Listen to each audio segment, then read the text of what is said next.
manuscript found on the coast of Yucatan.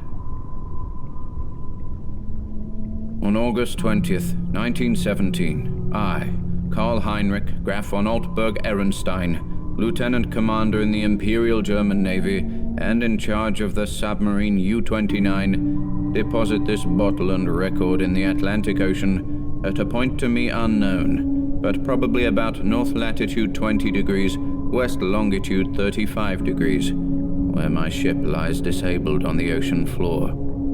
I do so because of my desire to set certain unusual facts before the public, a thing I shall not in all probability survive to accomplish in person, since the circumstances surrounding me are as menacing as they are extraordinary, and involve not only the hopeless crippling of the U-29, but the impairment of my iron German will in a manner most disastrous. On the afternoon of June 18th, as reported by wireless to the U-61, bound for Kiel, we torpedoed the British freighter Victory, New York to Liverpool, in north latitude 45 degrees 16 minutes, west longitude 28 degrees 34 minutes, permitting the crew to leave in boats in order to obtain a good cinema view for the Admiralty records. The ship sank quite picturesquely, bow first, the stern rising high out of the water, whilst the hull shot down perpendicularly to the bottom of the sea. Our camera missed nothing, and I regret that so fine a reel of film should never reach Berlin. After that, we sank the lifeboats with our guns and submerged. When we rose to the surface about sunset, a seaman's body was found on the deck, hands gripping the railing in curious fashion. The poor fellow was young, rather dark, and very handsome, probably an Italian or Greek, and undoubtedly of the Victory's crew. He had evidently sought refuge on the very ship which had been forced to destroy his own, one more victim of the unjust war of aggression which the English pig-dogs are waging upon the fatherland. Our men searched him for souvenirs, and found in his coat pocket a very odd bit of ivory, carved to represent a youth's head crowned with laurel. My fellow officer, Lieutenant Clens, believed that the thing was of great age and artistic value, so took it from the men for himself. How it had ever come into the possession of a common sailor, neither he nor I could imagine. As the dead man was thrown overboard, there occurred two incidents which created much disturbance amongst the crew. The fellow's eyes had been closed, but in the dragging of his body to the rail they were jarred open, and many seemed to entertain a queer delusion that they gazed steadily and mockingly at Schmidt and Zimmer, who were bent over the corpse.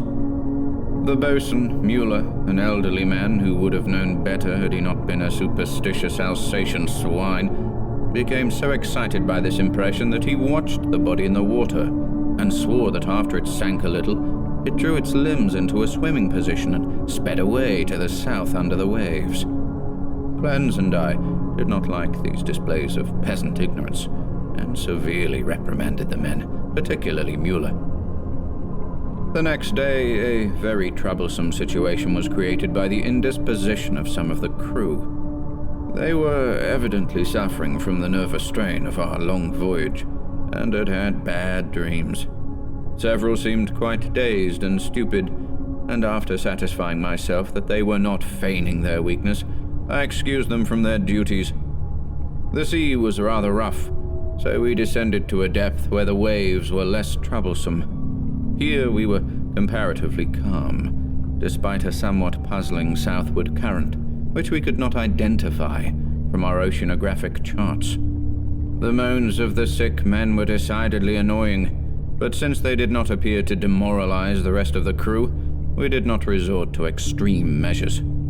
It was our plan to remain where we were and intercept the liner Dacia, mentioned in information from agents in New York. In the early evening, we rose to the surface and found the sea less heavy.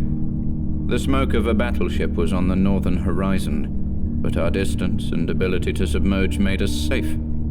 What worried us more was the talk of Boatswain Mueller, which grew wilder as night came on. He was in a detestably childish state, and babbled of some illusion of dead bodies drifting past the undersea portholes, bodies which looked at him intensely, and which he recognized in spite of bloating as having seen dying during some of our victorious German exploits. And he said that the young man we had found and tossed overboard was their leader. This was very gruesome and abnormal, so we confined Mueller in irons and had him soundly whipped. The men were not pleased at his punishment, but discipline was necessary. We also denied the request of a delegation headed by Seaman Zimmer that the curious carved ivory head be cast into the sea. On June 20th, Seaman Berman Schmidt, who had been ill the day before, became violently insane. I regretted that no physician was included in our complement of officers, since German lives are precious, but the constant ravings of the two concerning a terrible curse were most subversive of discipline, so drastic steps were taken. The crew accepted the event in a sullen fashion, but it seemed to quiet Mueller, who thereafter gave us no trouble. In the evening we released him, and he went about his duty silently. In the week that followed, we were all very nervous, watching for the Dacia. The tension was aggravated by the disappearance of Mueller and Zimmer, who undoubtedly committed suicide as a result of the fears which had seemed to harass them, though they were not observed in the act of jumping overboard.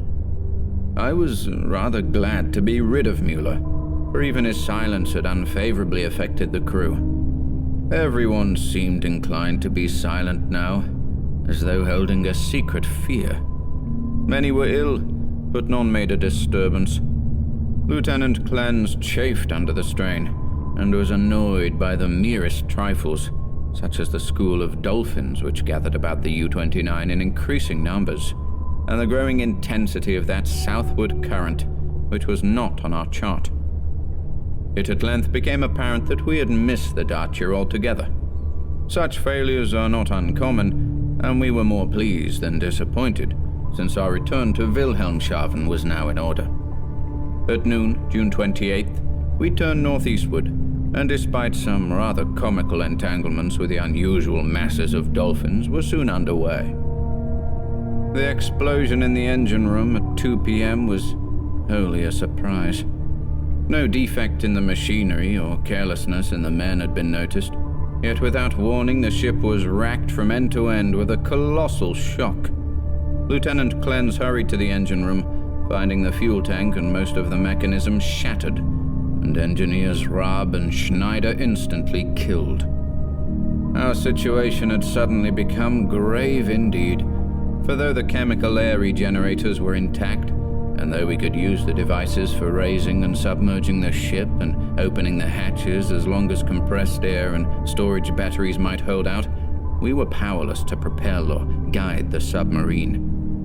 To seek rescue in the lifeboats would be to deliver ourselves into the hands of enemies unreasonably embittered against our great German nation, and our wireless had failed ever since the Victory affair to put us in touch with a fellow U-boat of the Imperial Navy. From the hour of the accident till July 2nd, we drifted constantly to the south, almost without plans and encountering no vessel. Dolphins still encircled the U-29, a somewhat remarkable circumstance considering the distance we had covered. On the morning of July 2nd, we sighted a warship flying American colors, and the men became very restless in their desire to surrender. Finally, Lieutenant Clens had to shoot a seaman named Traub, who urged this un-German act with especial violence. This quieted the crew for the time, and we submerged unseen. The next afternoon, a dense flock of seabirds appeared from the south, and the ocean began to heave ominously. Closing our hatches, we awaited developments until we realized that we must either submerge or be swamped in the mounting waves. Our air pressure and electricity were diminishing, and we wished to avoid all unnecessary use of our slender mechanical resources. But in this case, there was no choice. We did not descend far, and when after several hours the sea was calmer, we decided to return to the surface. Here, however, a new trouble developed. for the ship failed to respond to our direction in spite of all that the mechanics could do. As the men grew more frightened at this undersea imprisonment, some of them began to mutter again about Lieutenant Clens's ivory image, but the sight of an automatic pistol calmed them. We kept the poor devils as busy as we could, tinkering at the machinery even when we knew it was useless. Clens and I usually slept at different times, and it was during my sleep, about 5 a.m., July 4th, that the general mutiny broke loose. The 6 remaining pigs of seamen, suspecting that we were lost, had suddenly burst into a mad fury at our refusal to surrender to the Yankee battleship 2 days before, and were in a delirium of cursing and destruction. They roared like the animals they were, and broke instruments and furniture indiscriminately, screaming about such nonsense as the curse of the ivory image, and the dark dead youth who looked at them and swam away. Lieutenant Clens seemed paralyzed and inefficient, as one might expect of a soft, womanish Rhinelander. I shot all 6 men, for it was necessary, and made sure that none remained alive. We expelled the bodies through the double hatches and were alone in the U-29. Clens seemed very nervous and drank heavily. It was decided that we remain alive as long as possible, using the large stock of provisions and chemical supply of oxygen, none of which had suffered from the crazy antics of those swine-hound seamen. Our compasses, depth gauges, and other delicate instruments were ruined, so that henceforth our only reckoning would be guesswork, based on our watches, the calendar, and our apparent drift as judged by any objects we might spy through the portholes or from the conning tower. Fortunately, we had storage batteries still capable of long use, both for interior lighting and for the searchlight. We often cast a beam around the ship, but saw only dolphins, swimming parallel to our own drifting course. I was scientifically interested in those dolphins, for though the ordinary Delphinus delphis is a cetacean mammal, unable to subsist without air, I watched one of the swimmers closely for 2 hours, and did not see him alter his submerged condition. With the passage of time, Clens and I decided that we were still drifting south, meanwhile sinking deeper and deeper. We noted the marine fauna and flora, and read much on the subject in the books I had carried with me for spare moments. I could not help observing, however, the inferior scientific knowledge of my companion. His mind was not Prussian, but given to imaginings and speculations which have no value.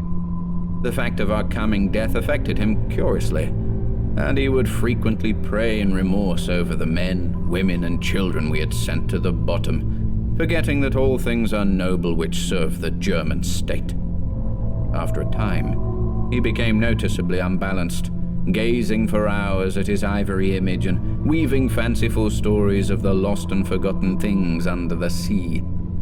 Sometimes, as a psychological experiment, I would lead him on in these wanderings and listen to his endless poetical quotations and tales of sunken ships.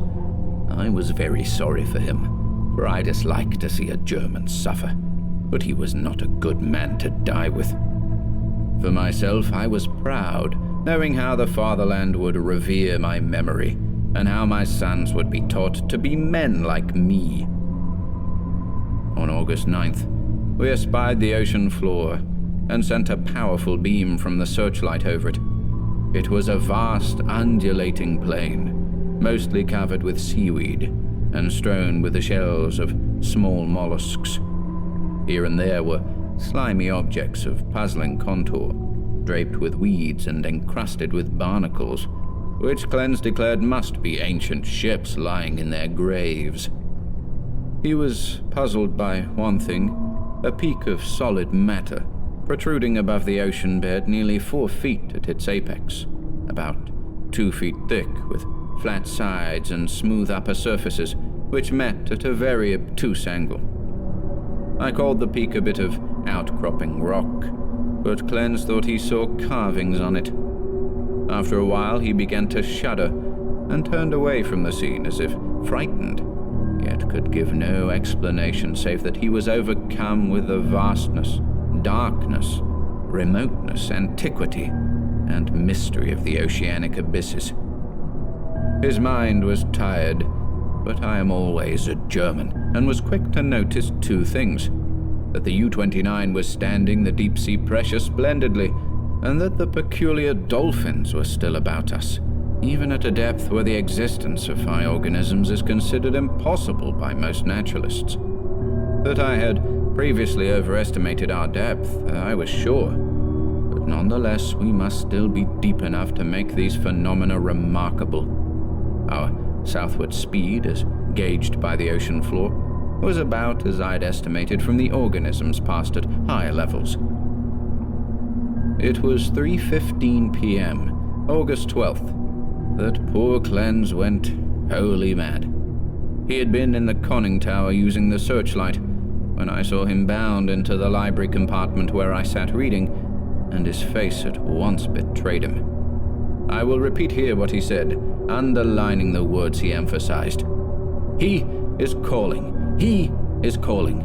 I hear him. We must go." As he spoke, he took his ivory image from the table, pocketed it, and seized my arm in an effort to drag me up the companionway to the deck.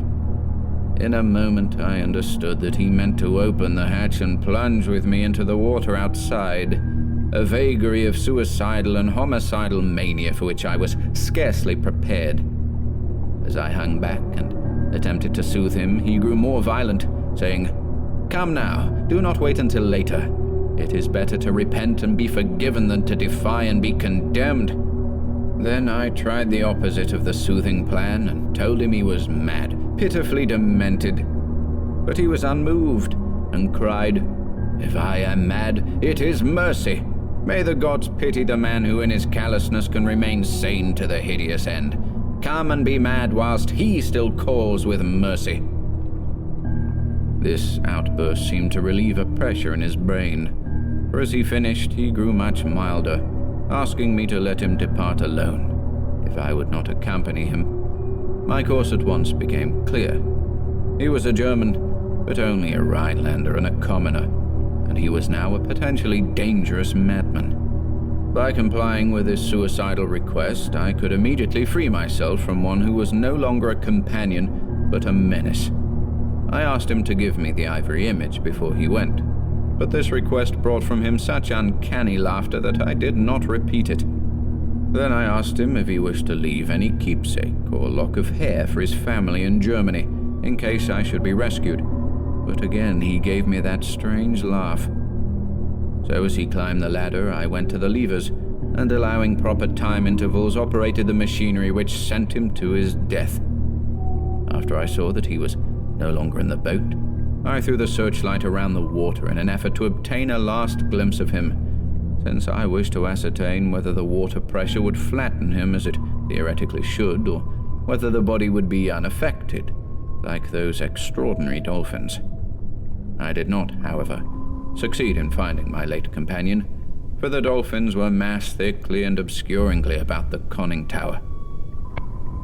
That evening I regretted that I had not taken the ivory image surreptitiously from poor Clens's pocket as he left, for the memory of it fascinated me. I could not forget the youthful, beautiful head with its leafy crown, though I am not by nature an artist. I was also sorry that I had no one with whom to converse. Clens, though not my mental equal, was much better than no one. I did not sleep well that night, and wondered exactly when the end would come. Surely I had little enough chance of rescue. The next day I ascended to the conning tower and commenced the customary searchlight explorations. Northward, the view was much the same as it had been all the 4 days since we had sighted the bottom, but I perceived that the drifting of the U-29 was less rapid. As I swung the beam around to the south, I noticed that the ocean floor ahead fell away in a marked declivity and bore curiously regular blocks of stone in certain places, disposed as if in accordance with definite patterns.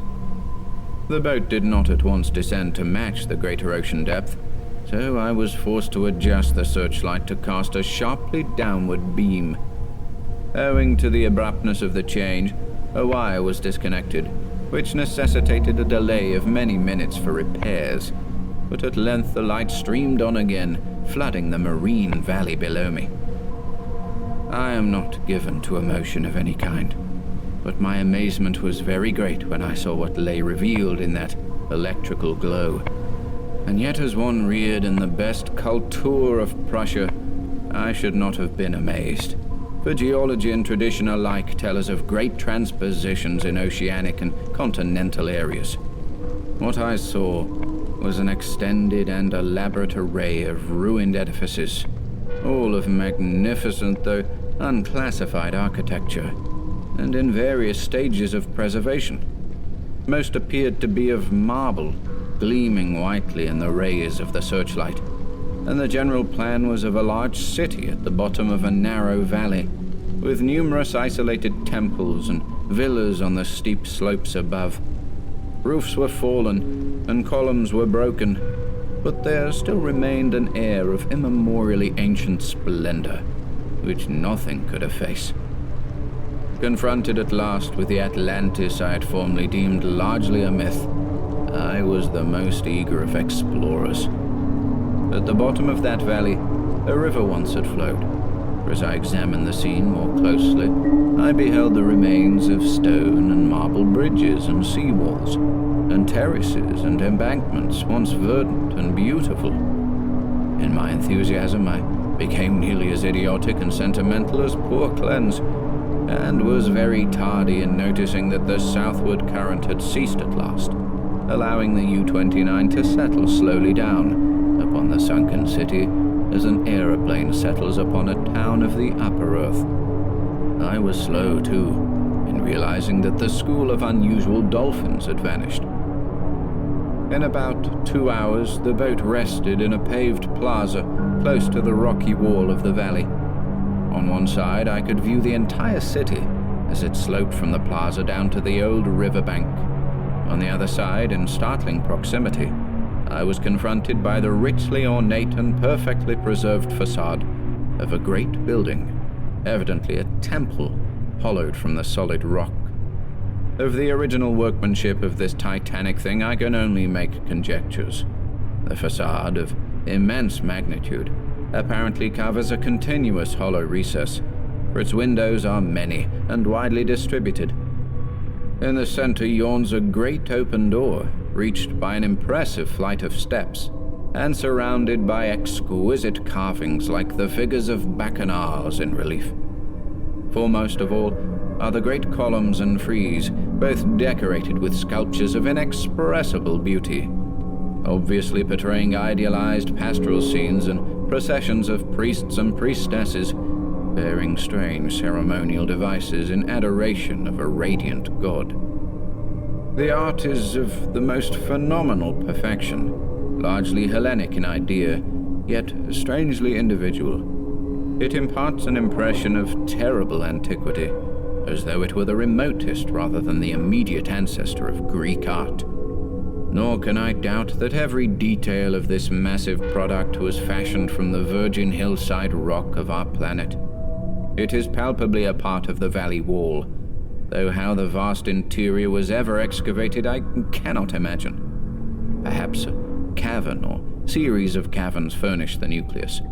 Neither age nor submersion has corroded the pristine grandeur of this awful fane, for fane indeed it must be, and today, after thousands of years, it rests untarnished and inviolate in the endless night and silence of an ocean chasm.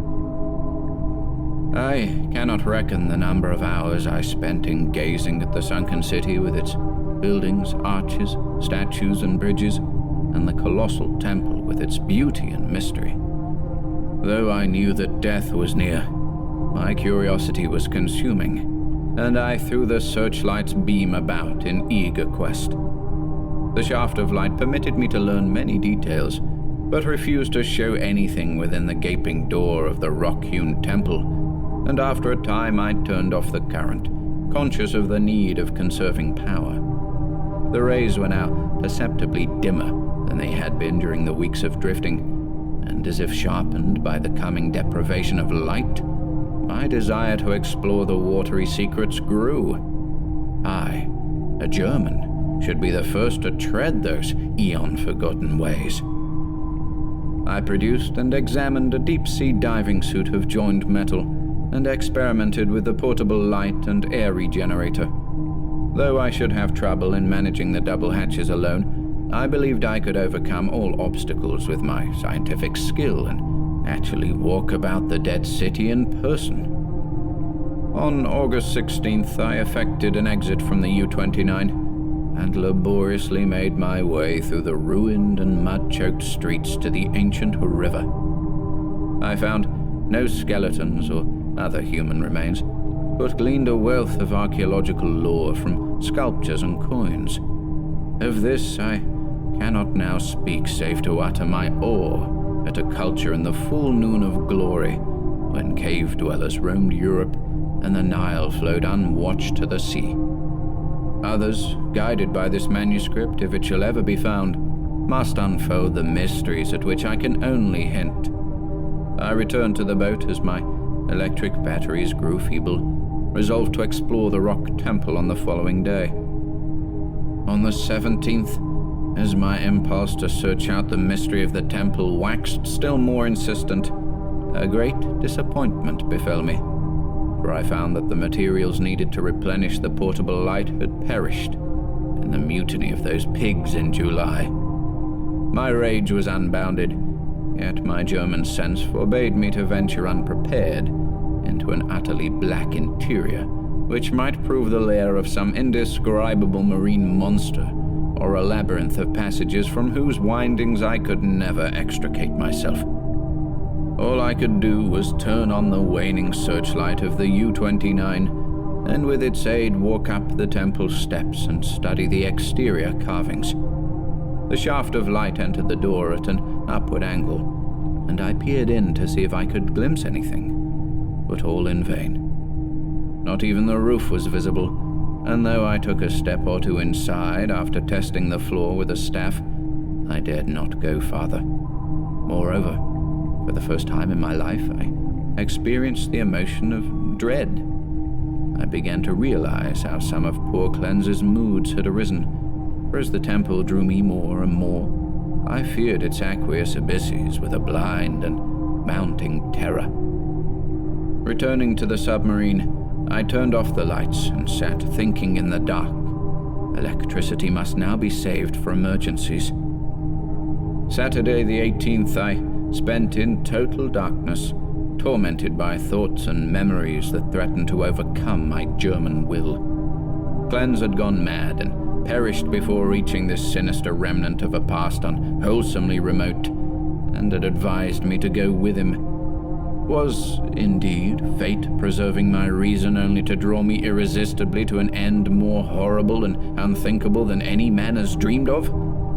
Clearly, my nerves were sorely taxed, and I must cast off these impressions of weaker men. I could not sleep Saturday night, and turned on the lights regardless of the future.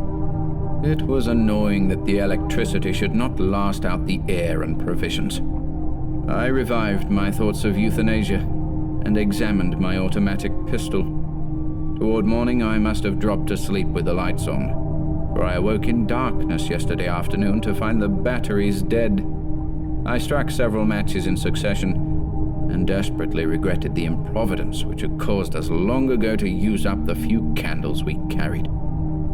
After the fading of the last match I dared to waste, I sat very quietly without a light. As I considered the inevitable end, my mind ran over preceding events, and developed a hitherto dormant impression which would have caused a weaker and more superstitious man to shudder. The head of the radiant god in the sculptures on the rock temple is the same as that carven bit of ivory which the dead sailor brought from the sea, and which poor Cleanse carried back into the sea. I was a little dazed by this coincidence, but did not become terrified. It is only the inferior thinker who hastens to explain the singular and the complex by the primitive shortcut of supernaturalism. The coincidence was strange, but I was too sound a reasoner to connect circumstances which admit of no logical connection, or to associate in any uncanny fashion the disastrous events which had led from the Victory affair to my present plight. Feeling the need of more rest, I took a sedative and secured some more sleep. My nervous condition was reflected in my dreams, for I seemed to hear the cries of drowning persons, and to see dead faces pressing against the portholes of the boat, and among the dead faces was the living, mocking face of the youth with the ivory image. I must be careful how I record my awaking today, for I am unstrung, and much hallucination is necessarily mixed with fact. Psychologically, my case is most interesting, and I regret that it cannot be observed scientifically by a competent German authority. Upon opening my eyes, my first sensation was an overmastering desire to visit the rock temple, a desire which grew every instant, yet which I automatically sought to resist through some emotion of fear which operated in the reverse direction. Next, there came to me the impression of light amidst the darkness of dead batteries, and I seemed to see a sort of phosphorescent glow in the water through the porthole which opened toward the temple. This aroused my curiosity, for I knew of no deep-sea organism capable of emitting such luminosity. But before I could investigate, there came a third impression, which, because of its irrationality, caused me to doubt the objectivity of anything my senses might record. It was an aural delusion, a sensation of rhythmic, melodic sound, as of some wild yet beautiful chant or choral hymn, coming from the outside through the absolutely soundproof hull of the U-29. Convinced of my psychological and nervous abnormality, I lighted some matches and poured a stiff dose of sodium bromide solution, which seemed to calm me to the extent of dispelling the illusion of sound. But the phosphorescence remained, and I had difficulty in repressing a childish impulse to go to the porthole and seek its source. It was horribly realistic, and I could soon distinguish by its aid the familiar objects around me, as well as the empty sodium bromide glass of which I had had no former visual impression in its present location. The last circumstance made me ponder, and I crossed the room and touched the glass. It was indeed in the place where I had seemed to see it. Now I knew that the light was either real or part of an hallucination so fixed and consistent that I could not hope to dispel it. So, abandoning all resistance, I ascended to the conning tower to look for the luminous agency. Might it not actually be another U-boat, offering possibilities of rescue? It is well that the reader accept nothing which follows as objective truth, for since the events transcend natural law, they are necessarily the subjective and unreal creations of my overtaxed mind. When I attained the conning tower, I found the sea in general far less luminous than I'd expected. There was no animal or vegetable phosphorescence about, and the city that sloped down to the river was invisible in blackness. What I did see was not spectacular, not grotesque or terrifying, yet it removed my last vestige of trust in my consciousness. For the door and windows of the undersea temple hewn from the rocky hill were vividly aglow with a flickering radiance, as from a mighty altar flame far within. Later incidents are chaotic. As I stared at the uncannily lighted door and windows, I became subject to the most extravagant visions so extravagant that I cannot even relate them. I fancied that I discerned objects in the temple, objects both stationary and moving, and seemed to hear again the unreal chant that had floated to me when first I awaked. And over all rose thoughts and fears which centered in the youth from the sea and the ivory image, whose carving was duplicated on the frieze and columns of the temple before me. I thought of poor Cleanse, and wondered where his body rested, with the image he had carried back into the sea. He had warned me of something, and I had not heeded. But he was a soft-headed Rhinelander who went mad at troubles a Prussian could bear with ease. The rest is very simple. My impulse to visit and enter the temple has now become an inexplicable and imperious command which ultimately cannot be denied. My own German will no longer controls my acts, and volition is henceforward possible only in minor matters. Such madness it was which drove Cleanse to his death, bareheaded and unprotected in the ocean, but I am a Prussian and a man of sense, and will use to the last what little will I have. When first I saw that I must go, I prepared my diving suit, helmet, and air regenerator for instant donning, and immediately commenced to write this hurried chronicle in the hope that it may someday reach the world. I shall seal the manuscript in a bottle and entrust it to the sea as I leave the U-29 forever. I have no fear, not even from the prophecies of the madman Cleanse. What I have seen cannot be true, and I know that this madness of my own will at most lead only to suffocation when my air is gone. The light in the temple is a sheer delusion, and I shall die calmly, like a German, in the black and forgotten depths. This demoniac laughter which I hear as I write comes only from my own weakening brain. So I will carefully don my diving suit and walk boldly up the steps into that primal shrine, that silent secret of unfathomed waters and uncounted years.